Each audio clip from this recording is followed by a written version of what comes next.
Good morning. Hi, President Mercer. Good morning. Come on in. I'm here to ask you 50 questions today. Okay. How are you today?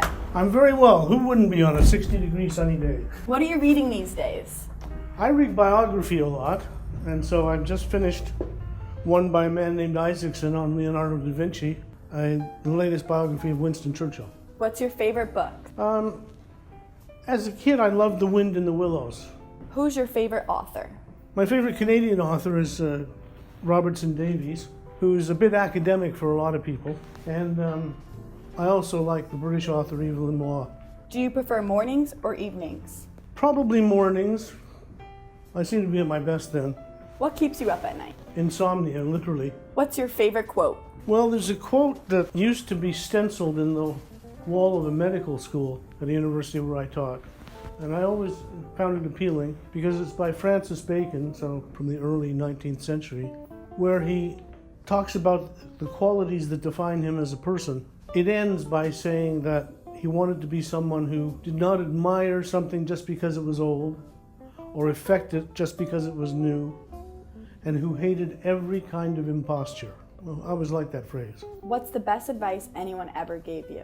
Well, when I started teaching at a law school, one of my colleagues, who went on to become the Dean of Law at McGill University in Montreal, said to me, when you're standing at the front of a law class, just remember you're not the smartest person in the room. What's your favorite song? Well, I'm sort of quirky that way. I have three I can mention to you. One is Midnight at the Oasis by Maria Muldaur. The second is Ode to Billy Joe by Bobby Gentry. And the third is a song called Sister Josephine by a man named Jake Thackeray. What can you not leave home without?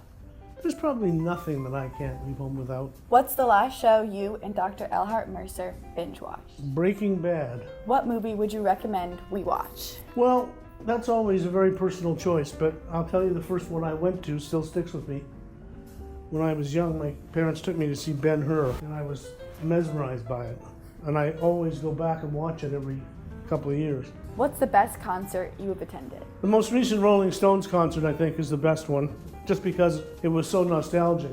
What's something on your bucket list? I don't really have a bucket list. I don't subscribe to the view embedded in the U.S. Constitution that you can pursue life, liberty, and happiness. I think you can pursue life and liberty, but I don't think happiness is capable of being pursued per se.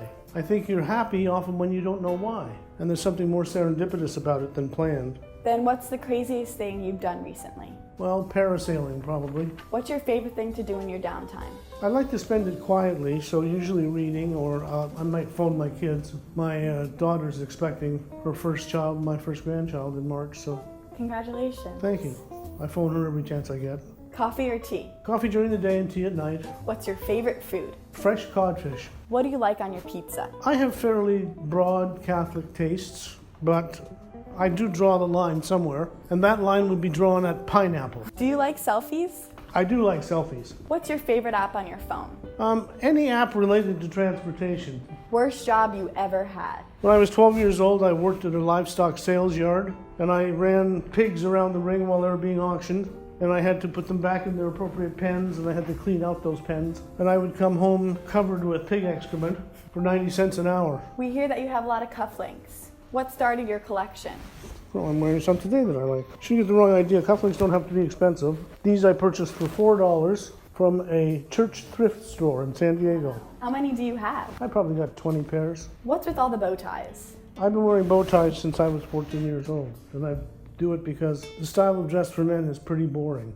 So bow ties are one way of perking it up a bit. What's your biggest pet peeve? It's the use of the English language improperly. When people choose a word that they think sounds sophisticated when it isn't really. So the example I would use is, nobody says they used anything anymore, they say they utilized it. And I've always preferred the principle that you should use the simplest word that will do in the situation. That's what makes the cleanest style of writing. Would you rather live in an RV or a sailboat? I think if I were living in it, I'd prefer the RV. There's something lyrical about living in a sailboat, but it doesn't have the same practical advantages. If you could spend a day with anyone, past or present, who would it be? An author named C.S. Lewis. He wrote a book called Mere Christianity, and he was an English scholar. If you could master any skill, what would it be? Something to do with the arts. I'd love to be a good line drawer or painter or musician, but I just don't have those gifts. Who is the most influential person that you've met? Well, it's somebody you won't have heard of. His name is Jean Vanier, and he was the son of the former Governor General of Canada, who founded a bunch of communities called l'Arche, the Arch, and which take care of mentally disabled adults. And I went to do some volunteer work at one of the l'Arche communities, and I have never seen such love for a person. His charges, his students, if you want to call it that, just adored him, and he was a very humble man. What country do you still want to go to? I have lots I'd still like to go to. I've been to about 48 countries, and I'd like to go to at least 50 more. I've always held a special affection for Southeast Asia.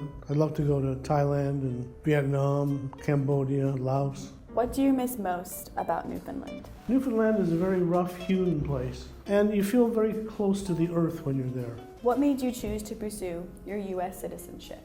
I felt bad that I couldn't vote, and it seems to me that I have a responsibility to vote, and also I recognize the privilege that exists in doing that. So my wife Jackie and I thought about it a lot and decided that we wished to do it, and so July the 31st this year, citizenship was granted to both of us. Which is your favorite of the two countries? You're not going to trick me there. The two countries are so remarkably different, similar in many ways, but markedly different in others. It would be impossible to pick one or the other overall. They're both amazing places. Where did you get your degrees from? All my degrees are in law. I have the first one from the University of Western Ontario, and then my master's and PhD in law from Cambridge University in England. And I also spent a year as a visiting research scholar at the University of Michigan. What was your major? It was public law, so not contracts or corporate. What was your highest degree? PhD. What do you want to be when you were a child? I wanted to be a lawyer, and there's a strange reason for that. My father was an Episcopal minister, and the community in which we lived when I was not quite 3 years old